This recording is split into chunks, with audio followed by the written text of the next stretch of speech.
Lalu Paulus dan kawan-kawannya meninggalkan Pafos dan berlayar ke Perga di Pamfilia. Tetapi Yohanes meninggalkan mereka lalu kembali ke Yerusalem. Dari Perga mereka melanjutkan perjalanan mereka, lalu tiba di Antiokhia di Pisidia.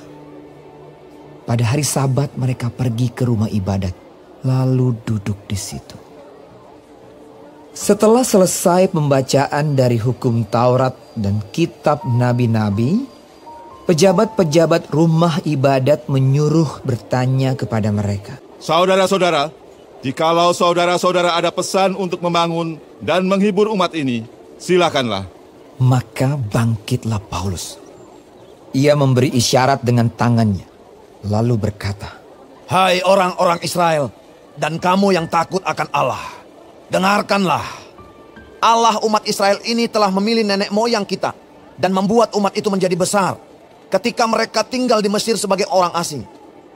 Dengan tangannya yang luhur, ia telah memimpin mereka keluar dari negeri itu. 40 tahun lamanya ia sabar terhadap tingkah laku mereka di padang gurun.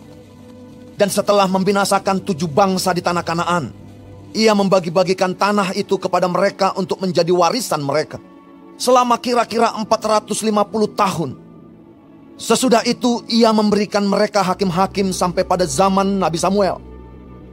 Kemudian mereka meminta seorang raja, dan Allah memberikan kepada mereka Saul bin Kis dari suku Benyamin 40 tahun lamanya. Setelah Saul disingkirkan, Allah mengangkat Daud menjadi raja mereka. Tentang Daud Allah telah menyatakan, Aku telah mendapat Daud bin Isai, seorang yang berkenan di hatiku dan yang melakukan segala kehendakku. Dan dari keturunannya lah, sesuai dengan yang telah dijanjikannya, Allah telah membangkitkan juru selamat bagi orang Israel, yaitu Yesus. Menjelang kedatangannya, Yohanes telah menyerukan kepada seluruh bangsa Israel supaya mereka bertobat dan memberi diri dibaptis.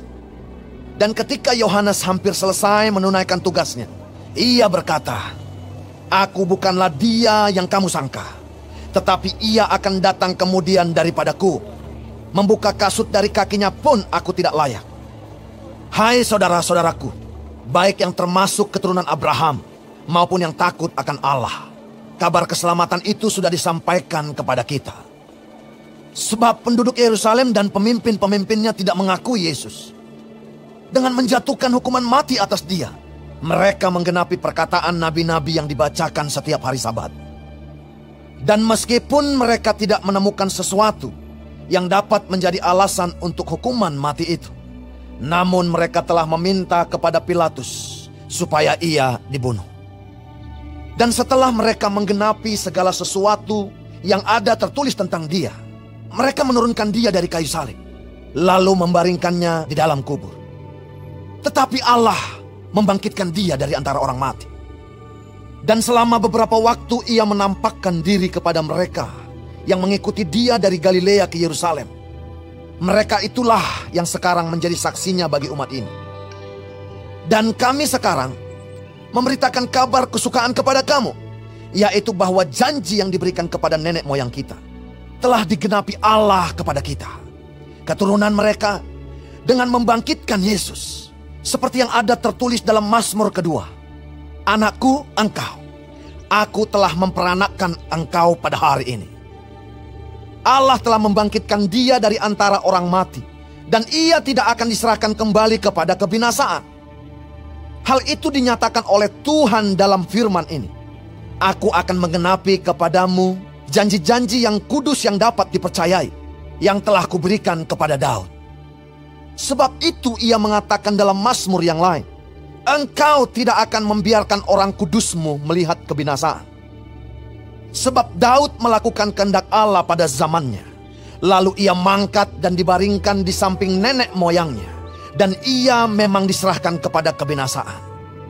Tetapi Yesus yang dibangkitkan Allah tidak demikian. Jadi ketahuilah, hai saudara-saudara, oleh karena dialah maka diberitakan kepada kamu pengampunan dosa. Dan di dalam dialah setiap orang yang percaya memperoleh pembebasan dari segala dosa, yang tidak dapat kamu peroleh dari hukum Musa. Karena itu, waspadalah, supaya jangan berlaku atas kamu apa yang telah dikatakan dalam kitab nabi-nabi. Ingatlah, hai kamu penghina-penghina, tercenganglah dan lenyaplah. Sebab aku melakukan suatu pekerjaan dalam zamanmu. Suatu pekerjaan yang tidak akan kamu percayai jika diceritakan kepadamu. Ketika Paulus dan Barnabas keluar, mereka diminta untuk berbicara tentang pokok itu pula pada hari Sabat berikutnya.